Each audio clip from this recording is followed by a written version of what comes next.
species at problem sets na tila ba'y pinauubos, kundi ng iyong mga kakulangan at paniniwala na ang sapat ay pwede na at ang unang ay pwede na. O baka lang din dahil sa tayo nakatayo at sa pagdating ng pagbabaldin. Ayun. Kulang-kulang na 5 buwan na rin ang nakaraan noong umupo ako dyan. Sa bandang itaas, doon sa kanan. Kasama ko ang mga barkada at kaibigan para batiin at suportahan ang pagbabalik ng mga dating kaklase na sa RAE at RME licensure exams ay kapapasan. Sa panahong iyon ay hindi ko maitago ang saya at pagkamangha dahil ang mga dating nakakasama ko lang sa pagpasok ng maaga at inuman paminsan-minsan ay mga ganap ng engineer. Pero kasabay ng pagka-proud at tuwa ay hindi ko rin may tanggi ang higit sa aking puso sa pag-iisip na sana'y kasama na nila ako ng sa gitna. Sa pagkakataong yun ko lamang naramdaman ang panghihinayang na sigurado kung ginalingan at masinipagan ko na. Naalala ko tuloy ang unang asignatura namin sa kompre. Kaya mga, may tanong doon. Ano ang formula mo sa tagumpay? At bilang isang bata na pinalaking nag-aaral mula Lunes hanggang Linggo, pinagsasaulo ng multiplication table pamula 120 sa edad na 7. Kapag hindi tapos ang assignment ay bawal maglaro. Lumuluhod sa munggo kapag ang isang chapter ng libro ay hindi sa ulo. At medyo napapalo at grounded kapag ang mali sa exams ay unit ng 3. Isinulat ko doon, the quantity of brute force understanding plus attitude multiplied by luck, multiplied by fate squared all over taps ang nilagay. Pero, nagtataka ako. Kahit gamitin yung formula, hindi siya gumagana. Nalilate pa rin sa thesis, bumabagsak pa rin sa thesis, tapos sa kompre, nakadalawang removals pa. Partida, ginamit ko pa yung mga teknik at nagaling sa aming mga seniors na ngayon ay may kanya-kanyang karir.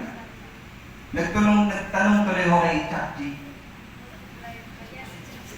At kanyang sinabi na baka lang ako sa passion. Hindi ko mahal ang aking ginagawa.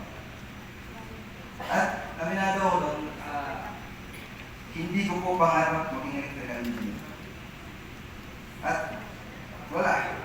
Oo nga pala, kahit na first choice ko electrical engineering, sa puso ko hindi naman siya. Sa paghanap ko sa internet, wala akong makita ang sagot kung paano gustuhin ng isang bagay. At doon ko nalaman na hindi nga pala natututunan ng pagmamahal.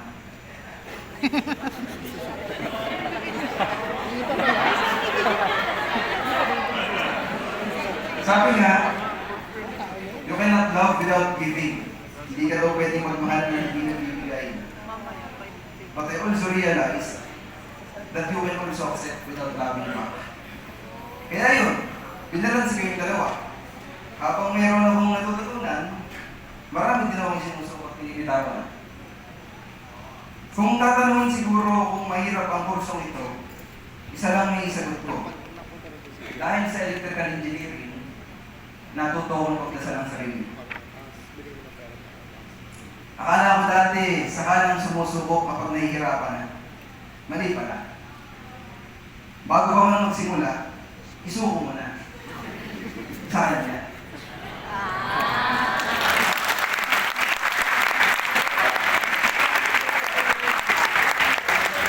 Bago ka man magsimula, isuko mo na sa kanya. Hindi ang laban, kundi ang takot at ang pagdudula. At masdan mo kung paano niya tutuparin ang kanyang mga pangako. Masdan mo kung paano ito magbubuo. Isa ako sa mga buhay na patunay na nasa Diyos ang awa, nasa tao ang gawa. Ang 5 taon ng pagsubok ay di na nawala. Regular student, 3 field subjects, 2 topics at 4 na defense sa thesis 1, at 2 pero ang takes for this.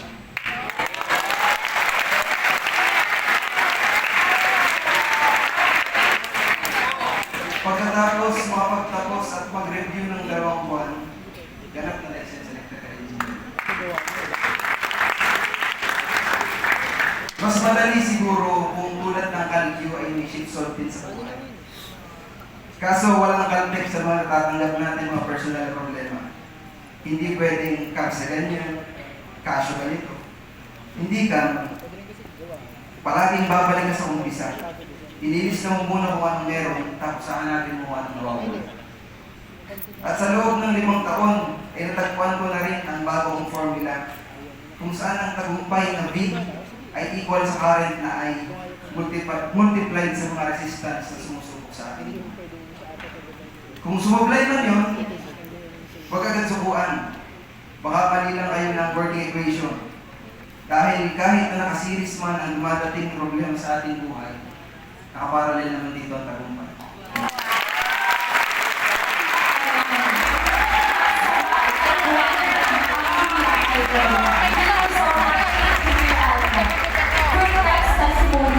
May we all have the former president of JIIT in 2024-2020, Engineer Johan Olave.